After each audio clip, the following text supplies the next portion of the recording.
aperture terminal. These are the outlines of my paper. Students. This is very good. If you in case not to follow it. Okay, fine. Students, please try to read the lines that are marked with color. That will help you to understand my paper. VSAT is very small aperture terminal. It is an earthbound station that is used for the satellite communication to send the data, voice and video signals, but excluding the broadcast television. It consists of two parts. One is the transceiver and another is the device. The transceiver is placed outdoor and the device that is to be placed indoor. The transceiver sends or receives a signal to a satellite in the transponder in the sky. The satellite sends and receives signal from a ground station that act as a hub, and these two are interconnected with each other and forming a star topology or a mesh topology or a combination of two. VSAT can handle up to 56 kbps, that is the speed, or the speed of the data is 56 kbps. Thus it is served for the home purposes or for the business users. This is the example of VSAT. As there is a satellite, these are the VSAT connection. They send and receive the signals from the sky, and the whole network is based upon the star topology or a mesh topology or a combination of both. These are the features of VSAT. It is used for the broadband service. The maximum data can be transmitted up to 2 Mbps to 10 Mbps and is based upon the ATA technology, that is analog telephone adapter, and the power consumption is about 300 watt and it occupies a very little space. It supports IPv4 protocol and the bandwidth is according to the user requirement. It is also supports VPN, that is a virtual private network, means you can create your own network with the VSAT. It also supports a video conferencing. The outer consists of antenna, a block-up converter, block-down converter, and a cable that is up to 30-meter length. So these are the configuration of VSAT. You have only 6 units, 6 part, that is antenna, block-up converter, block-down converter, automotive transducer, a cable that is called the interfacility cable, and the indoor unit. How they are interconnected with each other, I will tell you later. Basically, VSAT is used for the maritime because the ship keeps on moving. So the ship at sea moves with the water. The antenna needs to be stabilized with the reference to the horizon, so that the antenna is constantly pointing the satellite to receive and transmit the signals. This is the example of VSAT, how the station is to be placed. When the ship keeps on moving, the antenna also keeps on moving and it's always pointing to the horizon in the sky. This is the technology based upon the VSAT. All the VSAT are connected with the satellite and there is a one master earth station. These are the units. You need an antenna, a wire that is connected with your indoor unit, and these indoor unit are connected with your terminal, fax, PBX or your LAN network. And these are the functions of the equipment. Actually VSAT, as we know, the VSAT is used for the remote control, so all the remote offices are connected with the satellite. The current applications of VSAT is, nowadays a VSAT is used in marine for the wireless communication. For your cellular, it also supports a GCM, CDMA or a backhauling. It also used for the broadband multi-services. It is also used for the distance learning, remote island, used for GSM, internet, or for oil and gas communication. The future application of VSAT is that the new VSAT is coming with the Ka-band technology that promise a higher bandwidth rate at the lower cost, and the speed of that VSAT is 27 to 40 gigahertz. It is the future of the satellite broadband. Means your broadband services can support up to the speed in the form of gigahertz, that is up to 27 to 40. You can imagine the speed in gigahertz, 27 to 40, how faster the data is to be transmitted from remote from all the remote controls. So this is the VSAT that is used for the sending or transmitting the data, video signals and audio signals through the remote areas. And the speed of VSAT can be, will be, maybe up to 27 to 40 gigahertz. It can support up to 27 to 40 gigahertz. Okay, thank you. Any questions? What is the cost involved, ma'am? Sorry? What is the cost involved? It is a future application that will... What is the normal cost that is involved? That is normal cost. It is take around 1,000 to 1,100 rupees. Only? Yeah. Just to have a VSAT? Yeah. The speed is in the gigahertz. Nowadays we have a K-band technology. It supports the 12 to 27 gigahertz. Why I have asked this particular question, because we have a university and we have a lot of affiliated institutions. Yeah, yeah. So can it be possible we can create a type of a network? Yeah, but you need these equipments also. No, that is what I have said. What is the total cost that will be involved in one installation at one place? I don't know the installation charges. I know only the network charges. Thank you. Okay, sir. About 3 months back, I written a letter to Professor, earlier Vice Chancellor, exactly asking for this. Sir, we are very seriously considering it. We are going to do it very fast. Yeah, actually, Ekta, it would be a good idea Yeah. to, in your presentation, to add cost versus other alternatives in terms of total cost of ownership Yeah. as well as, repetitive cost Yes. and the benefits also. Yes. Thank you, sir. Any other questions? How you are involved in this that institute? Sorry, sir. You are from Chandrapur. Yes, yes, yes. In engineering college? No, sir.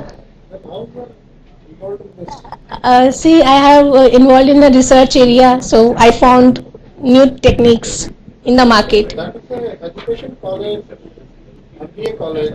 Yeah. So You give a 5 minutes. You give a 5 minutes. Yeah. Thank you. Thank you. Right, thank you. We now call our second presenter. It's 3 people. Blogs and their importance in changing the face of fashion retail industry. Sounds very interesting. Ms. Deepti Jain, Ms. Sonia Goswami and Ms. Shipra Bhutani. Third person coming? Just the 2 of you. And the 2 of you are? That's Deepti and Sonia. No, so Sonia and Shipra. Sonia and Shipra, okay.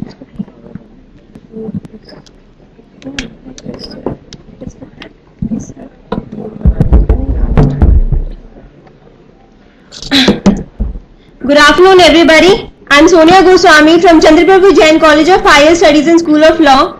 I, along with my colleague Ms. Shipra Bhutani, will be presenting our research work on the topic, the blogs and their importance in changing the face of fashion retail industry.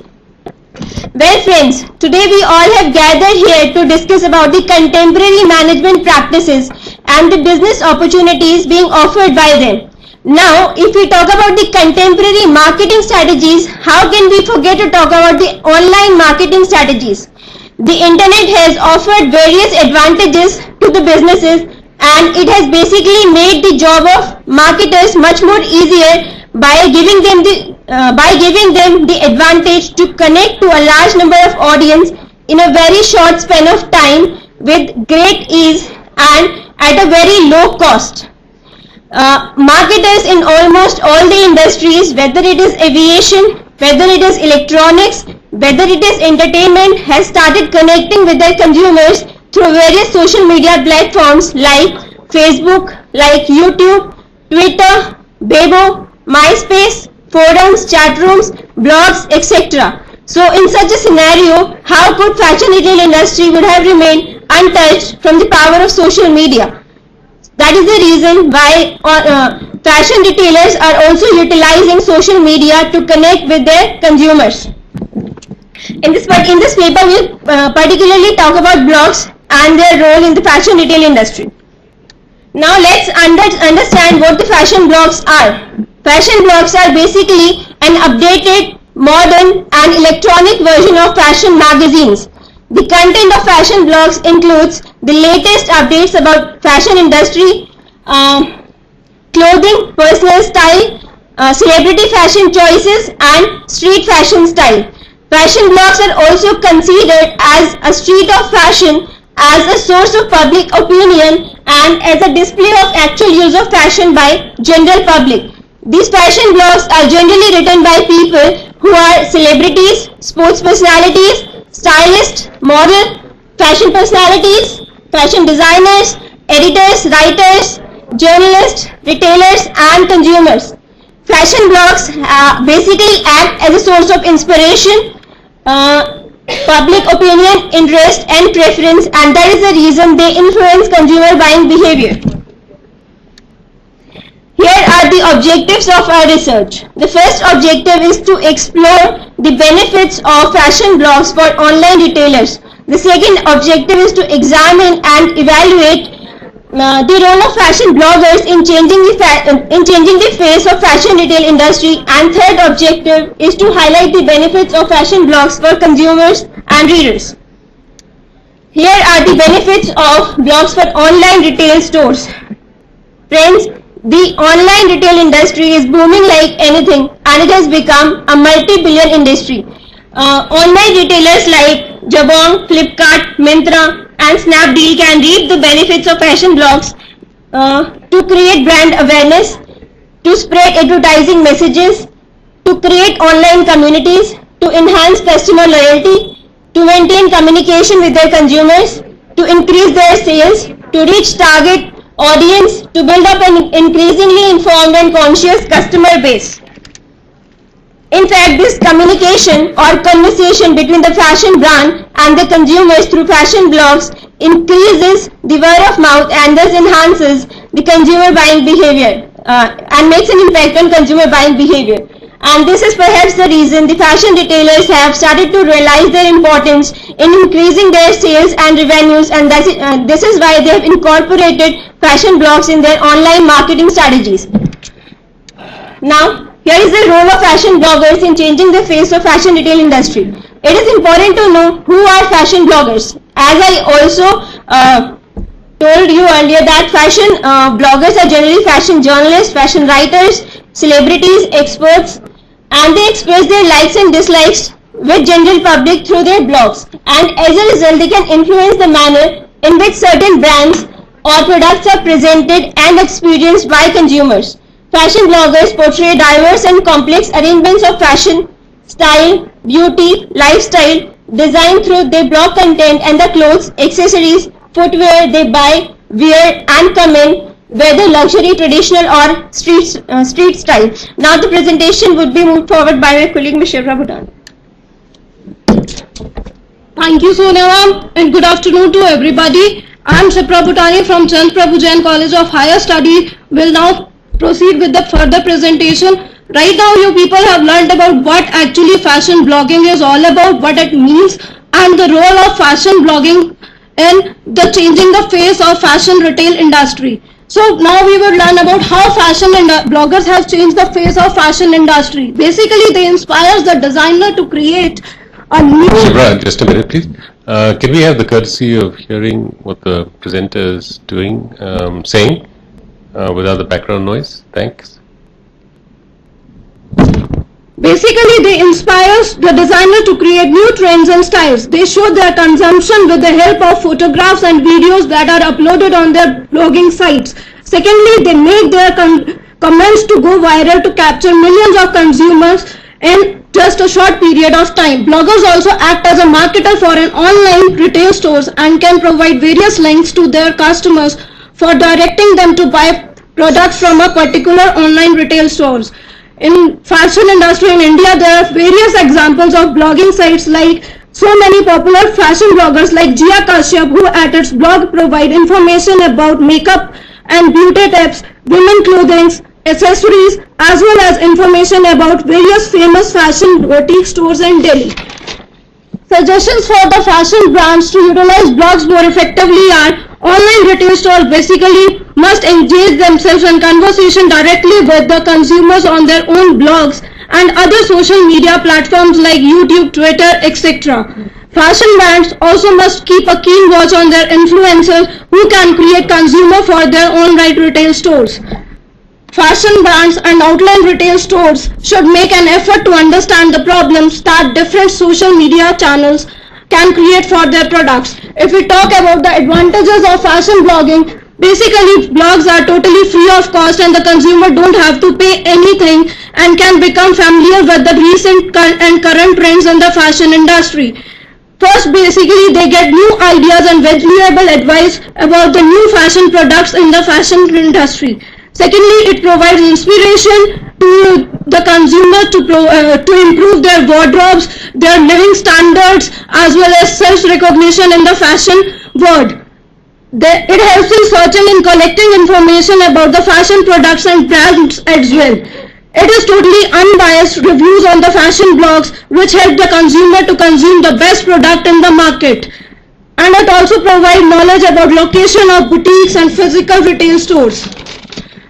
It also makes consumers aware about the seasonal sales, discounts, coupons, and also it also gives the opportunity to consumer to win the free prizes such as fashion items and goods, as most of the fashion bloggers arrange raffles where they can ask the reader to participate in a draw.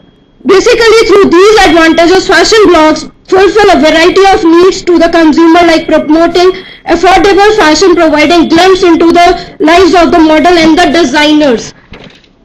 As per the in the conclusion, I would like to conclude it in just 2 lines, that basically it gives a platform to the blogger and the readers. Bloggers have the ability to build a relationship between a brand and the consumer. Fashion marketers can gain huge benefit by making an association with fashion bloggers, as it can help them in brand building, gaining access to untapped market, and to change the way they are perceived in the digital space. Thank you. Any queries? Thank you. Questions? Any questions? I have a question. Where do you differentiate yourself as in terms of a blog versus a magazine or a TV show like Fashion TV? Isn't that more interactive and more accessible? And Yes, easier? that's why I wanted to say that blogs are more interactive than fashion magazines. So actually consumers and readers can connect with the blogger instantly, which is not possible through magazines and through TV shows. On the basis of interactivity, basically you will differentiate between blogs and magazines. Yeah, but I think if I'm not mistaken, you mentioned earlier that Yes. it is static. The blog is static. It's just prose and information oriented. It's not interactive. No, I never said that. It is static. Okay. So then I it's said not, actually it is updated on a daily basis. yeah, but not interactive with the. They are interactive. Okay. Right. Thanks for the clarification.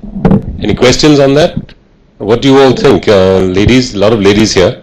Would you look at a blog, look at a magazine, look at a TV thing? You're the biggest audience. But anyway, thank you very much for the Thank you, sir. presentation.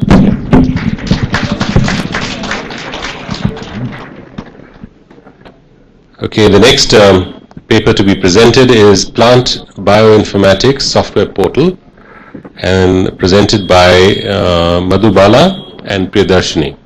Just one? Madhubala? Right, Madhubala. Thank you.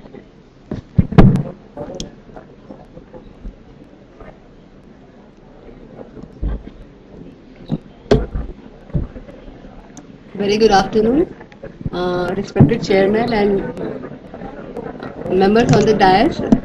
Just a minute. I think we should afford the courtesy of listening to whoever's presenting, and we'll have a chat afterwards during the tea break. Right? This is TTT. Yeah, too much TTT according to Professor here, and let's LLL. Okay. Respected Chairman, Thank you. members on the dais and off the dais, I am Madhubala Priyadarshi from National Bureau of Plant Genetic Resources, and going to talk about Plant Bioinformatics Software Portal.